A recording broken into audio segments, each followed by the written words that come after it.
ಜೈ ಶ್ರೀರಾಮ್. ಎಲ್ರಿಗೂ ನಮಸ್ಕಾರ ಸ್ನೇಹಿತರೆ. ಇವತ್ತು ನಿಮ್ಗೊಂದು ಹೊಸ ಮಾಹಿತಿ ತಂದಿದ್ದೀನಿ. ಟೋನರ್ ಸಂಸ್ಥೆಯ ರಘು ಯಾದವ್ ಸರ್ ಅಂತ ಹೇಳಿ ನಿಮ್ಗೆಲ್ಲರಿಗೂ ಪರಿಚಯ ಮಾಡಿಸ್ತಾ ಇದ್ದೀನಿ. ಇವತ್ತು ಅವ್ರ ಬಗ್ಗೆ, ಅವ್ರ ಕಂಪ್ನಿ ಬಗ್ಗೆ ಒಂದಷ್ಟು ಮಾಹಿತಿ ಕೊಡ್ತಾರೆ. ನಾವೆಲ್ಲರೂ ತಿಳ್ಕೊಬೇಕು. ಚಾಲಕರಿಗೋಸ್ಕರ ಈ ವಿಡಿಯೋ ಮಾಡ್ತಾ ಇರೋದು. ದಯವಿಟ್ಟು ವಿಡಿಯೋನ ಕಂಪ್ಲೀಟ್ ಆಗಿ ನೋಡಿ, ಮಾಹಿತಿ ತಗೊಳ್ಳಿ, ಇದನ್ನ ಉಪಯೋಗ ಮಾಡ್ಕೊಳ್ಳೋಣ ನಾವೆಲ್ಲರೂ. ಮುಂದಿನ ದಿನಗಳಲ್ಲಿ ಈ ತರ ಸಂಸ್ಥೆನ ನಾವು ಬೆಳೆಸ್ಬೇಕು, ನಾವೆಲ್ಲರೂ ಇದರ ಉಪಯೋಗನ ಪಡ್ಕೋಬೇಕು.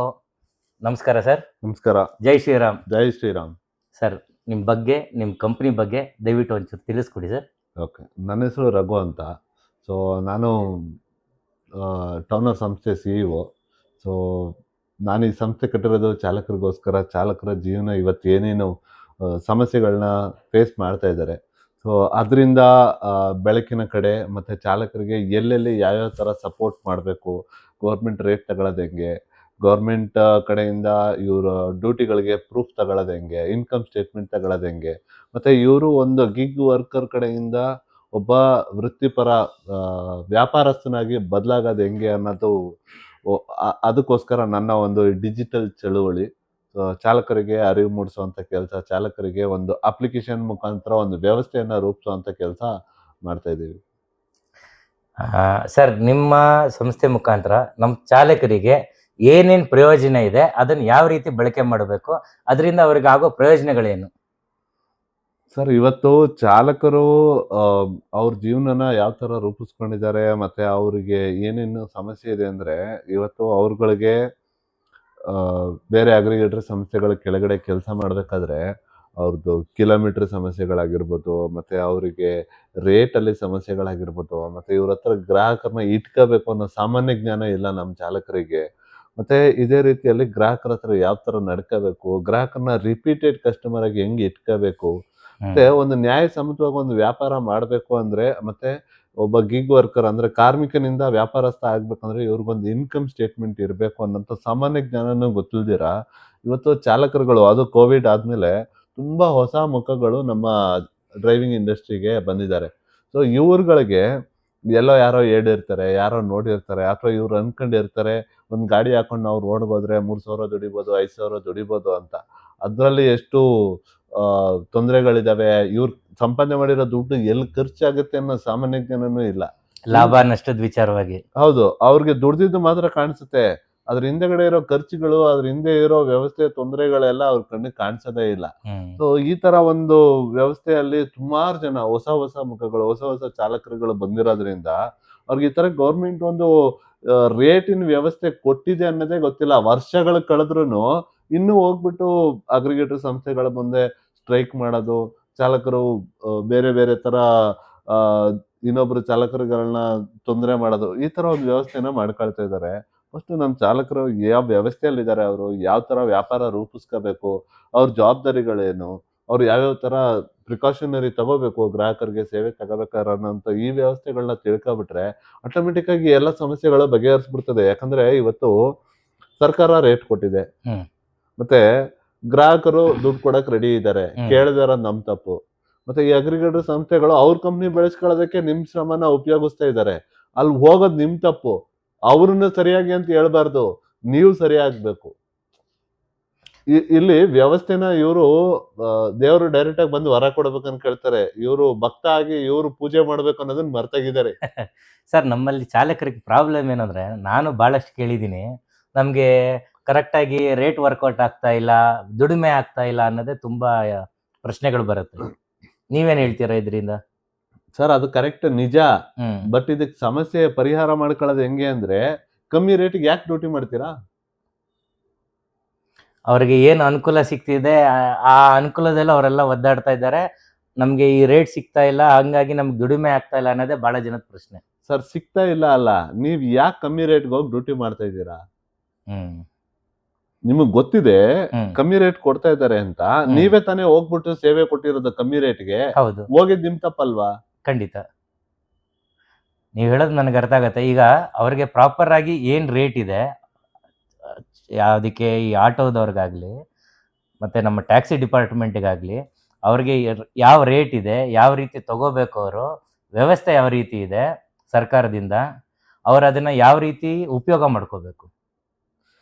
ಸರ್ಕಾರದಲ್ಲಿ ಆ, ವಾಹನಗಳ ಆಧಾರದ ಮೇಲೆ ಮತ್ತೆ ಸಿಟಿಗಳ ಆಧಾರದ ಮೇಲೆ ವ್ಯವಸ್ಥೆ ಮೇಲೆ ಚಾಲಕರಿಗೆ ಅವರ ಖರ್ಚು ಎಷ್ಟಿದೆ ಮತ್ತೆ ಅವ್ರ ಬಂಡವಾಳ ಎಷ್ಟಿದೆ, ಗ್ರಾಹಕರಿಗೂ ಹೊರೆ ಆಗ್ಬಾರ್ದು, ಚಾಲಕರಿಗೂ ಹೊರೆ ಆಗ್ಬಾರ್ದು ಅನ್ನೋದು ಒಂದು ವ್ಯವಸ್ಥೆ, ಒಂದು ಟ್ರಾನ್ಸ್ಪರೆಂಟ್ ಆಗಿ ಒಂದು ರೀತಿ ನೀತಿಗಳನ್ನ ಆಲ್ರೆಡಿ ಕೊಟ್ಟಿದ್ದಾರೆ.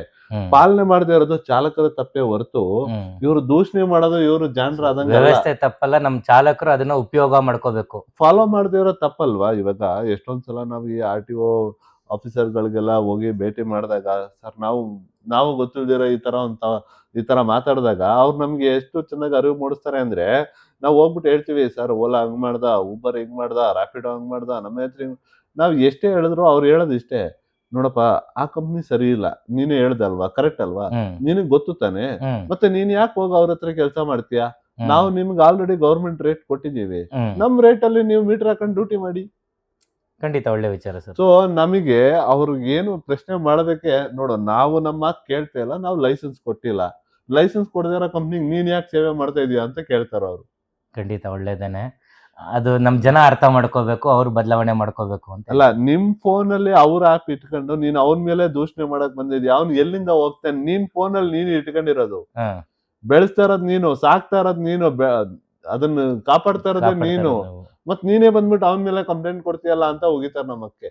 ಈಗ ನಿಮ್ ಸಂಸ್ಥೆ ಮುಖಾಂತರ ಇದಕ್ಕೆಲ್ಲ ಪರಿಹಾರ ನಮ್ ಚಾಲಕರಿಗೆ ಯಾವ ರೀತಿ ಸಿಗತ್ತೆ, ಅವ್ರ ಅದನ್ನ ಯಾವ ರೀತಿ ರೂಢಿ ಮಾಡ್ಕೋಬೇಕು ಹೇಳಿ ಸರ್. ನಮ್ಗೆ ನಮ್ ಸಂಸ್ಥೆ ಮುಖಾಂತರ ನಾವೇನು ದೊಡ್ಡದಾಗೇನು ಸೃಷ್ಟಿ ಏನು ಮಾಡಕ್ ಬರ್ತಾ ಇಲ್ಲ ಸರ್. ಇವತ್ತು ನಮ್ ಚಾಲಕರಲ್ಲಿ ನಾವು ಮಾಡಕ್ ಹೊರಟಿರೋದು ಏನು ಅಂತ ಹೇಳಿದ್ರೆ, ಚಾಲಕರಲ್ಲಿ ತುಂಬಾ ಜನ ಅವಿದ್ಯಾವಂತರಿದ್ದಾರೆ.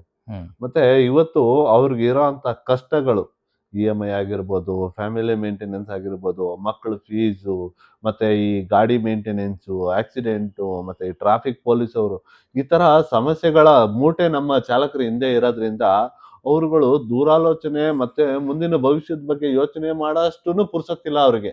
ಕಮಿಟ್ಮೆಂಟ್ಗಳು ತುಂಬಾ ಮಾಡ್ಕೊಂಡ್ಬಿಟ್ಟಿದ್ದಾರೆ. ಇವರು ಒಂದು ದಿನಕ್ಕೆ 14 ಅವರ್ 15 ಅವರ್ ದುಡ್ದು ಇವ್ರುಗಳು ಏನ್ ಮಾಡ್ತಿದಾರೆ, ಅದ್ರಲ್ಲೂ ಈ ಟ್ರಾಫಿಕ್ ಅಲ್ಲಿ ಗಾಡಿ ಓಡಿಸೋದು ಸಾಮಾನ್ಯದ ವಿಚಾರ ಅಲ್ಲ. ಅದೇನೋ ನಿಜ ಸರ್. ಇಷ್ಟು ಕಷ್ಟದಲ್ಲಿ ಅವ್ರಿಗೆ ಭವಿಷ್ಯದ ಬಗ್ಗೆ ಯೋಚನೆ ಮಾಡೋ ಅಷ್ಟು ಪುರ್ಸೊತ್ತಿಲ್ಲ. ಇವ್ರಿಗೆ ವಿಚಾರ ನೀವ್ ಏನೇ ಅರಿವು ಮೂಡಿಸುವಂತ ಕೆಲಸ ಮಾಡಿದ್ರು ಅವರು ಎರಡೇ ಮಾತಲ್ಲಿ ಬಿಸಾಕ್ಬಿಡ್ತಾರೆ, ಸರ್ ಆಯ್ತು ಬಿಡಿ ಸರ್, ಇದಾದ್ಮೇಲೆ ನೋಡ್ಕೊಳ್ಳೋಣ. ಸೊ ಅವ್ರಿಗೆ ಡೈರೆಕ್ಟ್ ಸೊಲ್ಯೂಷನ್ ಬೇಕು. ಇದರಲ್ಲಿ ಇನ್ನೂ ತುಂಬಾ ಜನಕ್ಕೆ ಅವರು ಎಜುಕೇಶನ್ ಇಲ್ಲದೆ ಇರೋದ್ರಿಂದ ನಿಮ್ಮನ್ನ ಅರ್ಥ ಮಾಡ್ಕೊಳ್ಳೋದಕ್ಕೆ ಇನ್ನೂ ಕಷ್ಟ ಅವ್ರಿಗೆ. ಸೊ ನಾವು ನಮ್ಮ ಅಪ್ಲಿಕೇಶನ್ ಮುಖಾಂತರ ಈ ಏನೊಂದು ವ್ಯವಸ್ಥೆ ನಾವೇನ್ ಮಾತಾಡ್ತಾ ಇದೀವಿ, ಇದನ್ನ ಒಂದು 3 ಸಿಂಪಲ್ ಬಟನ್ಗಳಲ್ಲಿ ಸಿಂಪ್ಲಿಫೈ ಮಾಡಿ ಇಟ್ಟಿದ್ದೀವಿ. ತಿಳಿಸ್ತಾ ಬನ್ನಿ ಸರ್. ಒಂದೇ ಒಂದು ನಮ್ಮ ಮೊಬೈಲ್ ಅಪ್ಲಿಕೇಶನ್ ಅಲ್ಲಿ ಮೀಟರ್ ಇದೆ. ಈ ಮೀಟರ್ ಎಕ್ಸಾಕ್ಟ್ಲಿ ನಿಮ್ದು ಫಿಸಿಕಲ್ ಮೀಟರ್ ಹೆಂಗ್ ಕೆಲಸ ಮಾಡುತ್ತೆ ಅದೇ ತರನೇ ಮೊಬೈಲ್ ಅಲ್ಲಿ ಮೀಟರ್ ಅಲ್ಲಿ ಕೆಲಸ ಮಾಡುತ್ತೆ.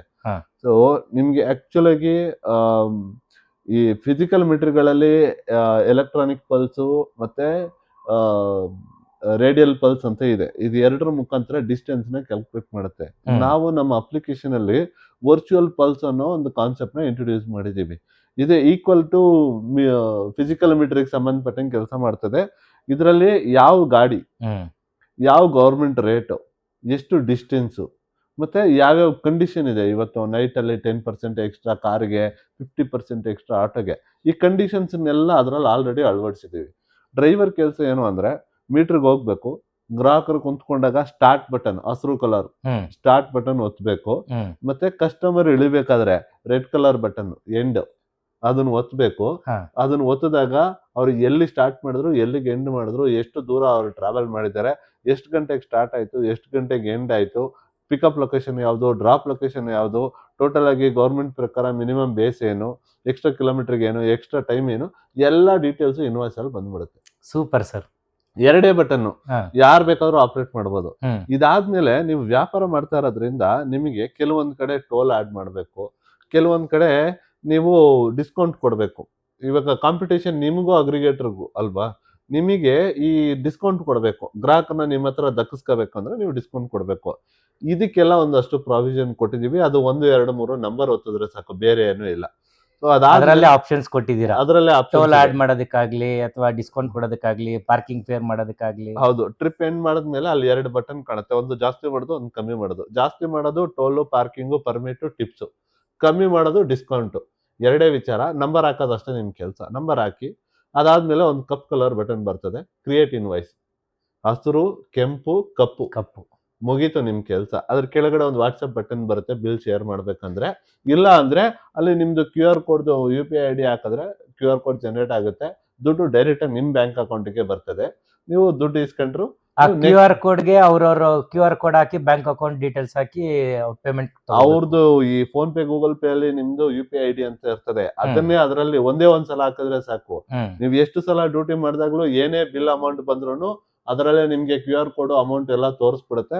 ಕಸ್ಟಮರ್ ಜಸ್ಟ್ ಸ್ಕ್ಯಾನ್ ಮಾಡಿ ಪೇ ಮಾಡಿ ಹೋಗ್ತಾ ಇರ್ತಾರೆ. ಕಸ್ಟಮರ್ಗೆ ಬಿಲ್ ಬೇಕು ಅಂದ್ರೆ ಅದೇ ನಾನು ಹೇಳಿದ್ನಲ್ಲ, ಆ ಕ್ರಿಯೇಟ್ ಇನ್ವಾಯ್ಸ್ ಆದ್ಮೇಲೆ ಅಲ್ಲಿ ವಾಟ್ಸ್ಆಪ್ ಬಟನ್ ಇದೆ. ನೀವು ಅಲ್ಲಿ ಡೈರೆಕ್ಟ್ ಆಗಿ ಕಸ್ಟಮರ್ ನಂಬರ್ ಎಂಟ್ರಿ ಮಾಡಿದ್ರೆ ಸಾಕು, ಡೈರೆಕ್ಟ್ ಆಗಿ ಕಸ್ಟಮರ್ ಮೊಬೈಲ್ಗೆ ನಿಮ್ಮ ಮೊಬೈಲ್ ಇಂದಾನೆ ಇನ್ವಾಯ್ಸ್ ಬಿಲ್ ಹೋಗಿರುತ್ತೆ. ಸೂಪರ್ ಸರ್, ಚೆನ್ನಾಗಿದೆ sir system. Paperless work, digitalised ಇದೆ. ಪೇಪರ್ಲೆಸ್ ಆದಷ್ಟು ಎಷ್ಟು ಸಿಂಪಲ್ ಆಗಿ ಮಾಡಕ್ಕಾಗುತ್ತೆ, ಚಾಲಕರನ್ನ ಇದನ್ನ ಅಳವಡಿಸ್ಕೊಳಕ್ಕಾಗತ್ತೆ ಅಷ್ಟು ಸಿಂಪಲ್ ಆಗಿ ಮಾಡಿದೀವಿ. ಇದನ್ನ ಯಾವ ಚಾಲಕರು ಬೇಕಾದ್ರೂ ಬಳಸ್ಬೋದು. ಆಟೋ, ಟ್ಯಾಕ್ಸಿ ಯಾರು ಬೇಕಾದ್ರೂ ಬಳಸ್ಬೋದು. ಈವನ್ ಟ್ಯಾಕ್ಸಿಯಲ್ಲಿ ಹ್ಯಾಚ್ ಬ್ಯಾಕ್, ಸಿಡಾನು, SUV ಎಲ್ಲ ಕ್ಯಾಟಗರಿನೂ ಆಡ್ ಮಾಡಿದೀವಿ. ಯಾರು ಬೇಕಂದ್ರೂ ಇದನ್ನ ಬಳಸ್ಕೊಂಡು ಹೋಗ್ಬೋದು. ಮತ್ತೆ ಇದರಲ್ಲಿ ಗ್ರಾಹಕರು ಒಪ್ಕೊಳ್ಳೇಬೇಕು ಅಂತ ಏನು ಅವಶ್ಯಕತೆ ಇಲ್ಲ. ಅಳವಡಿಸ್ಕೊಳ್ಳೋದಕ್ಕಿಂತ ಮುಂಚೆ 1000 ಪ್ರಶ್ನೆ ಇದೆ ನಮ್ಮ ಚಾಲಕರಿಗೆ. ಸೊ ಅವ್ರು ಇದನ್ನ ಹಿಂಗೆ ಅಳವಡಿಸ್ಕೋಬೇಕು ಅಂತ ಏನು ಅವಶ್ಯಕತೆ ಇಲ್ಲ. ಫಸ್ಟ್ ನಮ್ಮ ಆಪ್ ಡೌನ್ಲೋಡ್ ಮಾಡಿ ರಿಜಿಸ್ಟರ್ ಮಾಡ್ಕೊಂಡು ಸ್ಟಾರ್ಟಿಂಗ್ ಅಲ್ಲಿ ಒಂದು 10 ರಿಂದ 20 ಡ್ಯೂಟಿಗೆ ಅವ್ರು ಮಾಡ್ತಾ ಇರೋ ಡ್ಯೂಟಿ ಜೊತೆ ಇದನ್ನ ಮಾಡ್ಬೇಕು. ಗ್ರಾಹಕರು ಒಪ್ಕೊಳ್ಳೇಬೇಕು ಅಂತ ಏನು ರೆಸ್ಟ್ರಿಕ್ಷನ್ಸ್ ಇಲ್ಲ.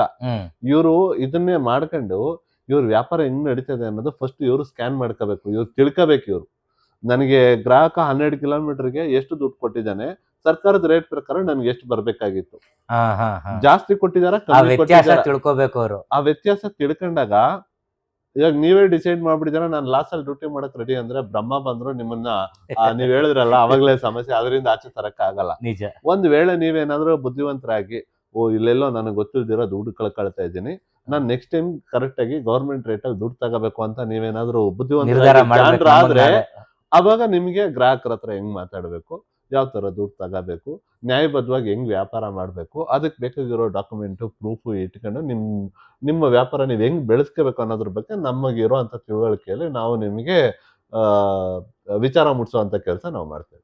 ತುಂಬಾ ಒಳ್ಳೇದು. ಅಲ್ಲಿಗೆ ಚಾಲಕಂದೇ ಗ್ರಾಹಕರು ಇರ್ತಾರೆ, ಅವ್ರ ಗ್ರಾಹಕರಿಗೆ ಅವರ ಗಾಡಿನಲ್ಲಿ ಅವ್ರ ಸರ್ವಿಸ್ ಕೊಡ್ತಾ ಇದ್ದಾರೆ.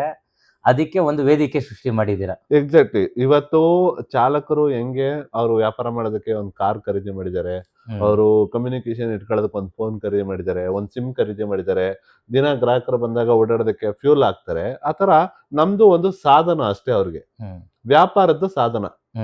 ಈ ವ್ಯಾಪಾರದ ಸಾಧನ ಬಳಸ್ಕೊಂಡು ಅವ್ರ ವ್ಯಾಪಾರ ಅವರೇ ರೂಪಿಸ್ಕೊಳ್ತಾ ಇದ್ದಾರೆ. ಗ್ರಾಹಕರು ಅವ್ರ ಕಡೆಯವ್ರೆ, ಸರ್ವಿಸು ಅವ್ರದೇನೆ, ಬಿಲ್ ಕೊಡೋದು ಅವ್ರೆ, ದುಡ್ಡು ಇಸ್ಕೊಳ್ಳೋದು ಅವ್ರೆ. ನಡು ಮಧ್ಯ ನಿಮ್ದೇನ್ ಪಾತ್ರ ಇರೋದಿಲ್ಲ. ನಮ್ದೇ ಅಲ್ಲ, ಯಾರ್ದು ಬರಂಗಿಲ್ಲ, ಯಾರೂ ಬರಂಗಿಲ್ಲ. ಇದು ಅವ್ರದ್ದು ವ್ಯಾಪಾರ, ಅವರೇ ಮಾಡ್ಬೇಕು. ಒಳ್ಳೆ ವಿಚಾರ ಸರ್. ಈ ಸೆಂಟ್ರಲ್ ಯಾರೂ ಬರಂಗಿಲ್ಲ. ಈ ಮಧ್ಯ ಈ 10%, 10%, 30% ಕಮಿಷನ್ ತಗೊಳ್ಳೋದು ಅಂತ ಚಾಲಕರ ಹತ್ರ ಬಹಳ ಸಲ ಕೇಳ್ಪಟ್ಟಿದ್ದೀನಿ ಸರ್. ನಾವೇನ್ ಬ್ರಿಟಿಷರ್ ಆಳ್ವಿಕೆಯಲ್ಲಿ ಇದೀವ ಸರ್? ನಾವು ಬೇರೆಯವ್ರಿಗೆ ತೆರಿಗೆ ಕಟ್ಟೋದಿಕ್ಕೆ ನಮ್ದೇ ಸರ್ಕಾರ ಸರ್ ಇದು. ನಮ್ಗೆಲ್ಲ ಸ್ವತಂತ್ರ ಸಿಕ್ಕಿ ಆಲ್ರೆಡಿ 70 ವರ್ಷ ಆಗಿದೆ. ಜೀವನ ಮಾಡೋದು ನಾವು ಕಲ್ತಿಲ್ಲ ಅಂತ ಹೇಳಿದ್ರೆ ಅದಕ್ಕೆ ತೆರಿಗೆ ಯಾಕೆ ಕಟ್ಟಬೇಕು? ನಾವು ತೆರಿಗೆ ಬೇಕಂದ್ರೆ ಸರ್ಕಾರಕ್ಕೆ ಕಟ್ಟಣ. ಸರ್ಕಾರಕ್ಕೆ ಕಟ್ಟಣ, ಖಂಡಿತ ಅಲ್ವಾ? ಸರ್ಕಾರಕ್ಕೆ ಕಟ್ಟಿದ್ರೆ ನಾಳೆ ಅವರು ನಮ್ಗೆ ಸ್ಕೂಲ್ ಕೊಡ್ತಾರೆ, ರೋಡ್ ಕೊಡ್ತಾರೆ, ಹಾಸ್ಪಿಟಲ್ ಕೊಡ್ತಾರೆ, ಇನ್ನೊಂದು ಕೊಡ್ತಾರೆ. ಕೊಟ್ಟಿಲ್ಲ ಅಂದ್ರೆ ನಾವು ಕೇಳ್ಬೋದು ಅಲ್ವಾ? ಇಷ್ಟೆಲ್ಲ ನಾವು ಮಾಡ್ತಾ ಇದೀವಿ, ಟ್ಯಾಕ್ಸೇಷನ್ ಆಗ್ತಾ ಇದೆ. ಇವಾಗ ನಮ್ ಚಾಲಕರು ಎಕ್ಸಾಂಪಲ್ 1 ಲಕ್ಷ ಗಾಡಿ ಇದಾರೆ ಅಂತ ಇಟ್ಕೊಳ್ಳಿ ಬೆಂಗಳೂರಲ್ಲಿ. ಒಂದೊಂದು ಗಾಡಿಗೆ 2-2 ಲಕ್ಷ GST ಕಟ್ಟಿದೀವಿ. ಇದು ಹೆಚ್ಚು ಕಮ್ಮಿ 20,000 ಕೋಟಿ ದುಡ್ಡು. ಅದು ನಮ್ಗೆ ಅದ್ರ ಸವಲತ್ತು ಪಡ್ಕೊಳಕ್ ಬಂತ? ಚಾಲಕರು ಕೇಳಕ್ಕೆ ಗೊತ್ತಿಲ್ಲ. ನಮ್ ಚಾಲಕರು ಸಾಲ ಮಾಡಿ ಟ್ಯಾಕ್ಸ್ ಕಟ್ಟಿದೀವಿ. ಇವಾಗ ದೇಶದಲ್ಲಿ ಇರೋ ಅಂತ ಎಲ್ಲಾ ಮಹಾನ್ ಗಣ್ಯಾನಿ ವ್ಯಕ್ತಿಗಳು ಸಹ ಸಂಪಾದನೆ ಮಾಡಿದ್ಮೇಲೆ ತೆರಿಗೆ ಕಟ್ಟೋದು. ಆದ್ರೆ ನಮ್ ಚಾಲಕರು ತೆರಿಗೆ ಕಟ್ಟಕ್ಕೆ ಸಾಲ ಮಾಡಿ ತೆರಿಗೆ ಕಟ್ತಾ ಇದೀವಿ. ನಮ್ಗೆ ಅದ್ರದ್ದು ಪ್ರಯತ್ನ ಮಾಡ್ಕೊಳಕ್ ಬಂದಿಲ್ಲ ಅಂದ್ರೆ ಅದು ನಮ್ದು ಅರ್ಥನ ಅಲ್ವಾ? ಹೌದು, ಖಂಡಿತ. ಈಗ ಈ ರೀತಿ ಸಿಸ್ಟಮ್ ಬಂದಾಗ ಅದನ್ನ ನಾವು ಅಳವಡಿಸ್ಕೊಂಡು ರೂಢಿ ಮಾಡ್ಕೊಳ್ಳೋದ್ರ ಮುಖಾಂತರ ಆ ದಿನನಿತ್ಯ ಅವ್ರೇನ್ ಬಾಡಿಗೆ ಮಾಡ್ತಾ ಇದ್ದಾರೆ ಅದರದ್ದು ವ್ಯತ್ಯಾಸ ಕಂಡುಕೋಬಹುದು. ಆ ವ್ಯತ್ಯಾಸ ಗೊತ್ತಾದಾಗ ಮುಂದೆ ಏನ್ ಮಾಡ್ಬೇಕು ಅನ್ನೋದನ್ನ ಅವನಷ್ಟಕ್ಕೆ ಅವನೇ ನಿರ್ಧಾರ ಮಾಡ್ಬೇಕು. Correct sir. ನೋಡಿ, ಇವಾಗ ಈ ವ್ಯವಸ್ಥೆ ತರೋದಕ್ಕೂ ಒಂದು ಕಾರಣ ಇದೆ. ಇಷ್ಟು ದಿನ ರೀತಿ ನೀತಿ ಬೇರೆ ಇತ್ತು, ಇವತ್ತು ಕಾಲ ಬದಲಾಗಿದೆ. ಈ ಅಗ್ರಿಗೇಟರ್ ಸಂಸ್ಥೆಗಳು ಸ್ಟಾರ್ಟಿಂಗ್ ಅಲ್ಲಿ ಬಂದಾಗ ಚಾಲಕರೇ ದೇವ್ರು ಅನ್ನೋ ತರ ಅವ್ರ ಮನೆಯಿಂದ ದುಡ್ಡು ತಗೋ ಬಂದ್ಬಿಟ್ಟು ಇನ್ಸೆಂಟಿವ್ ಎಲ್ಲ ಕೊಟ್ರು. ಖಂಡಿತ. ಇವತ್ತು ವಾಪಸ್ ತಗೊಳ್ತಾ ಇದಾರೆ. ಇವತ್ತು ಯಾವತ್ತು ಡ್ರೈವರ್ಗಳು ಒಪ್ಕೊಳ್ತಾ ಇಲ್ಲ. ವಾಪಸ್ ಕೊಡೋದಿಕ್ಕೆ ಅವ್ರು ಏನ್ ಮಾಡ್ತಾ ಇದಾರೆ, ನಮ್ ಚಾಲಕರನ್ನೆಲ್ಲ ಮೂಲೆ ಗುಂಪು ಮಾಡಿ ಅವ್ರದೇ ಆದಂತ ಫ್ಲೀಟ್ ಗಾಡಿಗಳನ್ನ ತಗೊಬಂದು ಹಾಕೊಂಡು ಅವ್ರದೇ ವ್ಯಾಪಾರ. ಈ ನಮ್ಮ ಗ್ರಾಹಕರೆಲ್ಲ ಯಾರು ಇದ್ರು, ಈ ಬೆಂಗಳೂರಲ್ಲಿ ಆಗಿರ್ಬೋದು, ಬೆಂಗಳೂರಲ್ಲಿ ಇರೋಂತ ನಮ್ಮ ಗ್ರಾಹಕರುಗಳನ್ನ ಅವ್ರ ಗಾಡಿಗಳಿಗೆ ದಿಕ್ಕು ತಿರುಗಿಸುವಂತ ಕೆಲಸ ಮಾಡ್ತಾ ಇದ್ದಾರೆ. ನಾಳೆ ದಿನ ಇವತ್ತೇನೆ ಸುಮಾರು ಜನ ಚಾಲಕರು ಆಲ್ರೆಡಿ ಕಂಪ್ಲೇಂಟ್ ಎಲ್ಲ ಮಾಡ್ತಾ ಇದ್ದಾರೆ, ಸರ್ ನಮ್ ಗಾಡಿಗಳಿಗೆ ಬುಕಿಂಗ್ ಬರ್ತಾ ಇಲ್ಲ, ಫ್ಲೀಟ್ ಗಾಡಿಗಳಿಗೆ ಚೆನ್ನಾಗಿ ಬುಕಿಂಗ್ ಬರ್ತಾ ಇದೆ ಅಂತ. ಈ ತರ ತಾರತಮ್ಯ ಆಲ್ರೆಡಿ ಶುರು ಆಗಿದೆ. ಇದ್ರದ್ದು ಎಕ್ಸ್ಟೆಂಡೆಡ್ ಲೆವೆಲ್, ನೆಕ್ಸ್ಟ್ ಲೆವೆಲ್ಗೆ ಚಾಲಕರು ಎಚ್ಚೆತ್ಕೊಂಡಿಲ್ಲ ಅಂತ ಹೇಳಿದ್ರೆ ಮುಂದಿನ ದಿನಗಳಲ್ಲಿ ನಮಗೆ ಡ್ಯೂಟಿನೂ ಬರಲ್ಲ, ನಾವ್ ಜೀವನ ಮಾಡಕ್ಕೂ ಆಗಲ್ಲ. ನಮ್ಮನ್ನ ಇಂಡೈರೆಕ್ಟ್ ಆಗಿ ಅವರು ಬಾಪ ನಿಂಗೆ 15,000 ಸಂಬಳ ಕೊಡ್ತೀನಿ ಅಂತ ಕರಿಯೋ ಮಟ್ಟಕ್ಕೆ ರೆಡಿ ಆಗ್ತಾರೆ. ಸರ್, ಇದರಿಂದ ನಮ್ಮ ಲೋಕಲ್ ಡ್ರೈವರ್ಗಳೇನಿದ್ದಾರೆ ನಮ್ಮ ಕರ್ನಾಟಕ ರಾಜ್ಯದಲ್ಲಾಗ್ಲಿ ಅಥವಾ ಬೆಂಗಳೂರಲ್ಲೇ ಆಗ್ಲಿ, ನಮ್ಮ ಕನ್ನಡಿಗರು ಉಳಿಬೇಕು, ನಮ್ಮ ಚಾಲಕರು ಉಳಿಬೇಕು. ಖಂಡಿತ. ಈಗ ಹೊರಗಡೆಯಿಂದ ತುಂಬಾ ಜನ ಬಂದು ಈ ತರದೆಲ್ಲ ಸಮಸ್ಯೆಗಳನ್ನ ದಿನನಿತ್ಯ ನ್ಯೂಸ್ ಅಲ್ಲಿ ನೋಡ್ತಿರ್ತೀವಿ, ನೀವು ನೋಡ್ತಿದ್ದೀರಾ, ನಾನು ನೋಡ್ತಾ ಇದ್ದೀನಿ. ಇದಕ್ಕೆಲ್ಲ ಒಂದು ಕಡಿವಾಣ ಹಾಕ್ಬೇಕು ಅಂದ್ರೆ ನಮ್ಮ ಲೋಕಲ್ ಡ್ರೈವರ್ಗಳು ಸ್ಟ್ರಾಂಗ್ ಆಗ್ಬೇಕು. ಸರ್ ಸ್ಟ್ರಾಂಗ್ ಅಲ್ಲ ಸರ್, ಬುದ್ಧಿವಂತರಾಗ್ಬೇಕು. ಮುದ್ದೆ ತಿಂದ್ರೆ ಸ್ಟ್ರಾಂಗ್ ಆಗ್ತಾರೆ, ಕೆಲ್ಸಕ್ಕೆ ಬರಲ್ಲ ಸರ್. ಬುದ್ಧಿವಂತರಾಗ್ಬೇಕು. ವ್ಯಾಪಾರ ಕಾಲಕ್ಕೆ ತಕ್ಕನಂಗೆ ವಿಚಾರ ತಿಳ್ಕೊಂಡು ಅವ್ರ ವ್ಯಾಪಾರದ ರೀತಿ ನೀತಿಗಳನ್ನ ಬದಲಾಯಿಸ್ಕೋಬೇಕು. ಸ್ಟ್ರಾಂಗ್ ಅಲ್ಲ, ವಿಚಾರವಂತರು, ಬುದ್ಧಿವಂತರಾಗ್ಬೇಕು. ಈಗ ಈ ತರ ಬಳಕೆ ಮಾಡೋದ್ರ ಮುಖಾಂತರ ಅವ್ರನ್ನ ಅಭಿವೃದ್ಧಿ ಮಾಡ್ಕೊಳ್ಳೋದಿಕ್ಕೆ ತುಂಬಾ ಅನುಕೂಲ ಆಗತ್ತೆ ಅಂತ ಅನ್ಕೊಳ್ತಾ ಇದೀನಿ. ಸರ್ ಇದು ತುಂಬಾ ಸಿಂಪಲ್ ಸರ್. ಇವಾಗ ನಿಮ್ ಕಣ್ ಮುಂದೆ ಕಷ್ಟನೂ ಇದೆ, ಸುಖನೂ ಇದೆ. ನಿಮಗೆ ಯಾವ್ದ್ರಲ್ಲಿ ಹೋಗ್ಬೇಕು ಅಂತ ನಿಮ್ಗೆ ಅರ್ಥ ಆಗ್ತದೆ, ಯಾವ್ದು ಬೇಕು ಅಂತ ನೀವೇ ನಿರ್ಧಾರ ಮಾಡ್ತೀರಾ. ನಿಮ್ ಕಣ್ ಮುಂದೆ ಇರೋದು ಏನು ಕಷ್ಟನ ಸುಖನ ಅಂತ ಗೊತ್ತಿಲ್ಲದೆ ಹೋದಾಗ ಸೀದಾ ಹೋಗಿ ನೆಕ್ಸ್ಟ್ ಏನಾಗತ್ತೆ ಅಂತಾನೆ ಗೊತ್ತಾಗಲ್ಲ ನಿಮಗೆ. ಖಂಡಿತ ಅಲ್ವಾ? ಇವಾಗ ಮುಂದೆಗಡೆ ಹಳ್ಳ ಇದೆ ಅಂದ್ರೆ ನಾನ್ ಲೆಫ್ಟ್ಗೆ ಹೋಗ್ಬೇಕಾ ರೈಟ್ಗೆ ಹೋಗ್ಬೇಕಾ ನಿರ್ಧಾರ ಮಾಡ್ತೀನಿ. ಮುಂದೆ ಹಳ್ಳ ಇದೆಯೋ ಇಲ್ವೋ ಗೊತ್ತೇ ಇಲ್ಲ, ನನ್ಗೆ ಹೋಗ್ತಾ ಇದ್ದೀನಿ ಅಂದ್ರೆ ನೆಕ್ಸ್ಟ್ ಹಳ್ಳ ಬಂದ್ರೆ ಬಿದ್ದೋಗೋದೆ ನಾನು. ಖಂಡಿತ. ನಮ್ಮ ಇಂಡಸ್ಟ್ರಿ ಇವಾಗ ನಮ್ಮ ಓನರ್ ಕಮ್ ಡ್ರೈವರ್ಗಳ ಜೀವನ ಇವತ್ತು ಅಗ್ರಿಗೇಟರ್ ಮೇಲೆ ಪೂರ್ತಿ ಆಧಾರವಾಗಿದೆ. ಹೌದು. ಇವತ್ತು ಆ ಡಿಪೆಂಡೆನ್ಸಿನ ನಾವು ಅವಾಯ್ಡ್ ಮಾಡ್ಬೇಕು. ನಾವು ನಮ್ಮ ಜಾಗೃತಿನ ನಾವ್ ಹೆಂಗ್ ಮೂಡಿಸ್ಕೋಬೇಕು. ಯಾಕಂದ್ರೆ ಇವತ್ತು ಅಗ್ರಿಗೇಟರ್ ಸಂಸ್ಥೆಗಳೆಲ್ಲ ಇರೋದೆಲ್ಲ ಬಂದ್ಬಿಟ್ಟು ಗ್ರಾಹಕರ ಪರವಾಗಿ. ಹೌದು, ಖಂಡಿತ. ಚಾಲಕರ ಪರವಾಗಿ ಇರೋ ಅಂತ ವೇದಿಕೆ ಯಾವ್ದೂ ಇಲ್ಲ ಇವತ್ತು. ಅದಕ್ಕೆ ಚಾಲಕರ ಪರವಾಗಿ ನಾವು ವೇದಿಕೆಯನ್ನ ಸೃಷ್ಟಿ ಮಾಡ್ಬೇಕು ಅಂತಾನೆ ಟೌನರ್ ಮಾಡಿರೋದು ನಾವು. Super sir. ಈಗ ಸ್ಪೆಷಲಿ ಓನರ್ ಕಮ್ ಡ್ರೈವರ್ಗಳಿಗೆ, ನಮ್ಮ ಲೋಕಲ್ನವ್ರಿಗೆ, ನಮ್ಮ ಕನ್ನಡಿಗರಿಗೆ ಇದರದ್ದು ಉಪಯೋಗ ತುಂಬಾ ಇದೆ. ಅವ್ರು ಇದನ್ನ ಬಳಕೆ ಮಾಡಬೇಕು, ಇದ್ರ ಅರಿವು ಮೂಡಬೇಕು ಅಂತ ನೀವು ಹೇಳ್ತಾ ಇದ್ದೀರಾ. ಖಂಡಿತವಾಗ್ಲು ಇವತ್ತು ನಮ್ಮ ಚಾಲಕರ ಪರವಾಗಿ ನಾವು ಧ್ವನಿ ಎತ್ತಿದ್ದೀವಿ. ನಾವು ಅವ್ರಿಗೆ ಸಹಕಾರ ನೀಡಿ ಅವ್ರ ಜೊತೆಯಲ್ಲೂ ನಿಂತ್ಕೊಳಕ್ಕೆ ನಾವು ರೆಡಿ ಆಗಿದ್ದೀವಿ. ಯಾಕಂದ್ರೆ ನಮ್ ಚಾಲಕರು ಸಿಂಪಲ್ ಆಗಿ ಹೇಳ್ತಾರೆ, ಸರ್ ನಮ್ಮಿಂದ ಓಲಾ ಬೆಳೆದಿದ್ದು, ನಮ್ಮಿಂದ ಊಬರ್ ಬೆಳೆದಿದ್ದು ಅಂತ. ಕರೆಕ್ಟ್, ಅದು ನಿಜಾನೇ. ಬಟ್ ಅದನ್ನ ವಾಪಸ್ ಇವ್ರಿಗೆ ಕಂಟ್ರೋಲ್ ತಗೋಬರೋದಕ್ಕೆ ಇವ್ರ ಹತ್ರ ತಾಕತ್ತಿಲ್ವಲ್ಲ. ಅದಕ್ಕೆ ಅವ್ರಿಗೆ ಶಕ್ತಿ ತುಂಬುವಂತ ಕೆಲಸ ಮಾಡೋದಕ್ಕೆ ನಾವು ಅವ್ರ ಜೊತೆ ಕೈ ಜೋಡಿಸಿರೋದು. ಇವತ್ತು ನಾವ ಅನ್ನೋ ರೇಂಜ್ಗೆ ಇವತ್ತು ನಿಂತ್ಕೋಬೇಕು ಅಂದ್ರೆ ಫಸ್ಟ್ ನಮ್ ಚಾಲಕರು ಬುದ್ಧಿವಂತರಾಗ್ಬೇಕು. ಇದನ್ನ ಬಳಸೋದ್ ಹೆಂಗೆ ಅಂತ ತಿಳ್ಕೋಬೇಕು. ಇದನ್ನ ಅವ್ರ ಜೀವನಕ್ಕೆ ಅಳವಡಿಸ್ಕೊಂಡ್ರೆ ಅವಾಗ ಚಾಲಕರ ಅನ್ನೋ ರೇಂಜಿಗೆ ಬರ್ತದೆ. ಇವತ್ತು ನಾವ್ ಅನ್ಕೊಂಡಿದೀವಿ ಗ್ರಾಹಕರು ಇರೋ ಕಡೆ ನಾವು ಚಾಲಕರು ಹೋಗ್ಬೇಕು ಅಂತ. ಅದು ತಪ್ಪು. ಹಿಂದಿನಿಂದನೂ ಬಂದಿರೋ ವ್ಯವಸ್ಥೆ ಏನೋ ಅಂದ್ರೆ ಚಾಲಕ ಎಲ್ಲಿರ್ತಾನೋ ಅಲ್ಲಿಗೆ ಗ್ರಾಹಕ ಬರೋದು. ಹೌದು. ಇವತ್ತು ಸದ್ಯದ ಟೆಂಪ್ರರಿ ಸೊಲ್ಯೂಷನ್ ಹೆಂಗಾಗಿದೆ ಅಂದ್ರೆ ಗ್ರಾಹಕರ ಹತ್ರ ಚಾಲಕರು ಉಳ್ಕೊಂಡು ಹೋಗೋ ತರ ಆಗಿದೆ. ಅದಲ್ಲ, ಅದು ತಪ್ಪು. ಅದು ಟೆಂಪ್ರರಿ. ಅದು ಫಸ್ಟ್ ನಿಂದ ನಡ್ಕ ಬಂದಿರೋದು. ಚಾಲಕ ಎಲ್ಲಿರ್ತಾನೋ ಗ್ರಾಹಕ ಅಲ್ಲೂ ಹುಡ್ಕ ಬರೋದು. ಇವತ್ ಮುಂದಕ್ಕೂ ಹಂಗೆ ಬರೋದು. ಬಟ್ ನಾವು ಮನೆ ಬಾಗಿಲ್ಗೆ ಹೋಗ್ತೀವಿ, ಸೇವೆ ಕೊಡ್ತೀವಿ, ನಾನು ಅದನ್ನ ಹೇಳ್ತಾ ಇಲ್ಲ. ಬಟ್ ಚಾಲಕ ಎಲ್ಲಿದಾನೋ ಅಲ್ಲಿಗೆ ಗ್ರಾಹಕರು ಹುಡ್ಕ ಬರಬೇಕು. ನಿಜ ಸರ್, ಖಂಡಿತ. ಮತ್ತೆ ಇದರಿಂದ ನಮ್ಮ ಡ್ರೈವರ್ಗಳಿಗೂ ಅವ್ರು ಯಾವಾಗ ದುಡಿಮೆ ಚೆನ್ನಾಗಿ ಮಾಡ್ಕೊಳ್ತಾರೆ, ಅವ್ರ ಅಭಿವೃದ್ಧಿ ಆಗೋದ್ರಿಂದ ಅವ್ರಿಗೆ ಒಂದು ಹೆಮ್ಮೆ ಫೀಲ್ ಬರುತ್ತೆ ಇದರಿಂದ ಜಾಸ್ತಿ. ಸರ್ ಹೆಮ್ಮೆ ಅಲ್ಲ ಸರ್, ಇದರಲ್ಲಿ ತುಂಬಾ ವಿಚಾರಗಳಿದೆ. ನೀವು ಯಾವಾಗ ನೀವು ದುಡಿಮೆಯನ್ನ ಚೆನ್ನಾಗಿ ಮಾಡೋದನ್ನ ಕಲಿತೀರಾ, ಇವಾಗ ಎಕ್ಸಾಂಪಲ್ ನಮ್ ಟೌನ್ ಅವ್ರು ಬಳಸ್ಕೊಂಡು ನೀವು 100 ಕಿಲೋಮೀಟರ್ ಗಾಡಿ ಓಡಿಸ್ತೀರಾ, ಗೌರ್ಮೆಂಟ್ ರೇಟ್ 24 ರೂಪಾಯಿ ಇದೆ, ಅಲ್ಲಿಗೆ 2400 ರೂಪಾಯಿ ದುಡ್ಡು ಬಂತು ನಿಮಗೆ. ನಿಮ್ ಖರ್ಚೆಲ್ಲ ಕಳೆದು 1500 ಹೋದ್ರು 1000 ರೂಪಾಯಿ ದುಡ್ಡು ಉಳಿತು. ನೀವು 2 ಡ್ಯೂಟಿ ಮಾಡ್ತೀರಾ ಅಂತ ಇಟ್ಕೊಳ್ಳಿ ಎಕ್ಸಾಂಪಲ್ಗೆ, 2500 ದುಡ್ಡು ಬಂತು ಅಂದ್ರೆ 100 ಕಿಲೋಮೀಟರ್ಗೆ ನಿಮ್ಗೆ 1000 ರೂಪಾಯಿ ಸಂಪಾದನೆ. ಒಂದ್ ದಿನಕ್ಕೆ 200 ಕಿಲೋಮೀಟರ್ ಓಡಿಸಿದ್ರಿ ಅಂದ್ರೆ ಅಲ್ಲಿಗೆ ಭರ್ಜರಿ 2000 ರೂಪಾಯಿ ಸಂಪಾದನೆ, ನಿಮ್ಗೆ 2-2.5 ಖರ್ಚು ಹೋಗಿರುತ್ತೆ. ಇವಾಗ ಅದೇ ಡ್ಯೂಟಿಗಳನ್ನ ನೀವು ಈ ಅಗ್ರಿಗೇಟರ್ ಸಂಸ್ಥೆಗಳಲ್ಲಿ ಮಾಡಿದಾಗ 100 ಕಿಲೋಮೀಟರ್ ಗಾಡಿ ಓಡಿಸಿದ್ರೆ ನಿಮ್ಗೆ ಬರೋದು 1200 1300. ಅದು ಖರ್ಚಿಗೆ ಸರಿ ಹೋಯ್ತು. ಮನೆಗೆ ಏನ್ ತಗೊಂಡ್ ಹೋಗ್ತೀರಾ? ಅಲ್ಲಿಗೆ ದುಡಿಮೆ ಅರ್ಧಕ್ಕರ್ಧ ಇವಾಗ ನಮ್ ಡ್ರೈವರ್ಗಳು ತಗೊಳ್ತಾ ಇದಾರೆ. ಕರೆಕ್ಟ್. ಇದನ್ನ ಫಸ್ಟ್ ಅರ್ಥ ಮಾಡ್ಕೋಬೇಕು. ನೀವ್ ಯಾವಾಗ ದುಡಿಮೆ ಚೆನ್ನಾಗಿ ಮಾಡ್ತೀರಾ, ಫಸ್ಟ್ ನೀವು ನಿಮ್ಮ ಆರೋಗ್ಯ ಚೆನ್ನಾಗಿ ನೋಡ್ಕೊಳ್ತೀರಾ. ಎರಡನೇದು ನಿಮ್ ಫ್ಯಾಮಿಲಿಗಳ ಕಡೆ ಗಮನ ಕೊಡ್ತೀರಾ. ಮೂರನೇದು ನಿಮ್ ಮಕ್ಳುಗಳ ಕಡೆ ಗಮನ ಕೊಡ್ತೀರಾ. ನಾಲ್ಕನೇದು ಸಮಾಜದ ಬಗ್ಗೆ ಗಮನ ಕೊಡ್ತೀರಾ. ಐದನೇದು ಗ್ರಾಹಕರ ಕಡೆ ಗಮನ ಕೊಡ್ತೀರಾ. ಓವರ್ ಆಲ್ ಆಗಿ ಡೆವಲಪ್ಮೆಂಟ್ ಆಗ್ತದೆ, ದೇಶ ಡೆವಲಪ್ಮೆಂಟ್ ಆಗ್ತದೆ, ಸಮಾಜ ಡೆವಲಪ್ಮೆಂಟ್ ಆಗ್ತದೆ, ಮತ್ತೆ ಸಮಾಜದಲ್ಲಿ ಇರೋಂತ ಎಲ್ಲಾ ವ್ಯವಸ್ಥೆನೂ ಬದಲಾಗ್ತದೆ. ಮತ್ತೆ ಇವತ್ತು ಚಾಲಕರು ಯಾವುದೇ ಒಂದು ಸಿಟಿ ಆದ್ರೂ ಆ ಸಿಟಿಯ ಮೊದಲ ಪರಿಚಯ ವ್ಯಕ್ತಿಯೇ ಚಾಲಕ. ಅದು ಆಟೋ ಡ್ರೈವರ್ ಆಗಿರ್ಬೋದು, ಟ್ಯಾಕ್ಸಿ ಡ್ರೈವರ್ ಆಗಿರ್ಬೋದು, ಬಸ್ ಡ್ರೈವರ್ ಆಗಿರ್ಬೋದು, ಯಾರಾದ್ರೂ ಆಗಿರ್ಬೋದು. ನಿಮಗೆ ಹೊಸದಾಗಿ ಸಿಟಿಗೆ ಬರೋ ಅಂತವ್ರು, ಇವಾಗ ನಾನು ಫಸ್ಟ್ ಟೈಮ್ ಬೆಂಗಳೂರಿಗೆ ಹೋದೆ, ನಾನು ಅಲ್ಲಿ ಒಬ್ಬ ಚಾಲಕನ ಮೀಟ್ ಮಾಡಿದೆ. ಅವ್ನು ನನ್ಗೆ ಈ ತರ ಮಾಹಿತಿ ಕೊಟ್ಟ. ಅವನು ದುಃಖದಲ್ಲಿದ್ದಾನೆ, ಅವ್ನು ಅಳ್ತಾ ಇದ್ದಾನೆ, ಅವ್ನು ಖುಷಿಯಿಂದ ಇದ್ದಾನೆ. ಅದನ್ನ ನೋಡಿನೇ ಜನ ಜಡ್ಜ್ ಮಾಡಕ್ ಸ್ಟಾರ್ಟ್ ಮಾಡೋದು. ಹೌದು.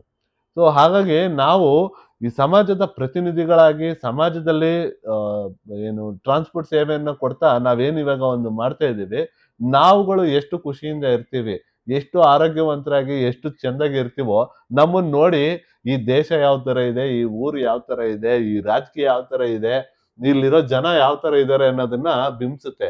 ನಮ್ಮ ಆರೋಗ್ಯ ತುಂಬಾ ಇಂಪಾರ್ಟೆಂಟ್ ಸರ್. ದೇಶದಲ್ಲಿ ಈ ನಮ್ಮ ರೈತರು ಮತ್ತೆ ನಮ್ಮ ಸೋಲ್ಜರ್ಗಳು, ಮತ್ತೆ ಅದಾದ್ಮೇಲೆ ಥರ್ಡ್ ಲೆವೆಲ್ ಅಲ್ಲಿ ನಾವು ನಮ್ ಚಾಲಕರು ಇಲ್ಲ ಅಂದ್ರೆ ಒಂದು ಹಾಸ್ಪಿಟ್ಲ್ ಇಲ್ಲ, ನಿಮಗೆ ಏನು ಊಟ ತಿಂಡಿ ಸಿಗಲ್ಲ, ನಿಮಗೆ ಬೇರೆ ಯಾವುದೇ ತರದ ಸೌಕರ್ಯ ಸಿಗಲ್ಲ. ನಾವು ಇಡೀ ದೇಹದಲ್ಲಿರೋ ನರನಾಡಿಗಳಲ್ಲಿ ಓಡಾಡೋ ರಕ್ತಗಳಿದ್ದಂಗೆ.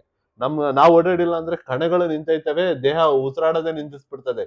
ಸೊ ನಮ್ಮ ಆರೋಗ್ಯ ತುಂಬಾ ಇಂಪಾರ್ಟೆಂಟ್ ಸರ್. ನಮ್ಮನ್ನ ಕಾಪಾಡ್ಕೋಬೇಕಾಗಿರೋ ಜವಾಬ್ದಾರಿ ಸರ್ಕಾರಕ್ಕೂ ಇದೆ. ಇದರಲ್ಲಿ ವ್ಯವಸ್ಥೆಯಲ್ಲಿ ಕೆಲಸ ಮಾಡ್ಬೇಕಾದ್ರೆ ನಮ್ಮ ತಿಳುವಳಿಕೆಗಳನ್ನು ತಿಳ್ಕೋಬೇಕಾಗಿರೋ ಜವಾಬ್ದಾರಿನೂ ಜಾಸ್ತಿ ಇದೆ. ಹಾಗಾದ್ರೆ ಡ್ರೈವರ್ಗಳು ಖಂಡಿತ ಮಾಹಿತಿನ ಸ್ಪಷ್ಟವಾಗಿ ತಿಳ್ಕೋಬೇಕು. ಈ ತರ ಒಂದು ವ್ಯವಸ್ಥೆ ಬಂದಾಗ ನಾವು ಅದನ್ನ ಆಚರಣೆಗೆ ತಗೊಂಡ್ಬರ್ಬೇಕು. ಇದ್ರ ಉಪಯೋಗನ ನಾವು ಪಡ್ಕೋಬೇಕು. ಎಲ್ಲಾ ಚಾಲಕರು ಬುದ್ಧಿವಂತರಾಗ್ಬೇಕು. ಕರೆಕ್ಟ್ ಅಲ್ವಾ? ಹೌದು. ಸ್ನೇಹಿತರೆ, ದಯವಿಟ್ಟು ನಾನು ಎಲ್ಲರಿಗೂ ಇದರಿಂದ ರಿಕ್ವೆಸ್ಟ್ ಮಾಡ್ಕೊಳ್ಳೋದೇನು ಅಂದ್ರೆ, ನಮ್ಮ ಚಾಲಕರು ಬುದ್ಧಿವಂತರಾಗಬೇಕು. ಈ ತರದ ಒಂದು ಸಿಸ್ಟಮ್ ಬಂದಿದೆ ಅಂದಾಗ ನಾವೆಲ್ಲರೂ ಕೈ ಜೋಡಿಸ್ಬೇಕು ಸರ್. ಎಲ್ಲ ನಮ್ಮ ಚಾಲಕರು ಕೈ ಜೋಡಿಸ್ಬೇಕು. ಇದನ್ನ ಮುಂದೆ ತಗೊಂಡೋಗೋಣ. ಇದರಿಂದ ಬಳಕೆ ಏನಿದೆ ಅದನ್ನ ನಾವು ಬಳಸೋಣ. ನಮ್ಮಲ್ಲಿ ಏನ್ ಅಭಿವೃದ್ಧಿ ಮಾಡ್ಕೋಬೇಕು, ಏನ್ ಲಾಸ್ ಮಾಡ್ಕೊಂಡಿದೀವೋ ಇಷ್ಟು ವರ್ಷದಿಂದ, ಅದನ್ನೆಲ್ಲ ನಾವು ಮತ್ತೆ ಗಳಿಸ್ಕೋಬೇಕು ಅಲ್ವಾ ಸರ್? ಖಂಡಿತ. ಮತ್ತೆ ನಮ್ಮ ಡ್ರೈವರ್ಗಳೆಲ್ಲ ಒಗ್ಗಟ್ಟಾಗಬೇಕು.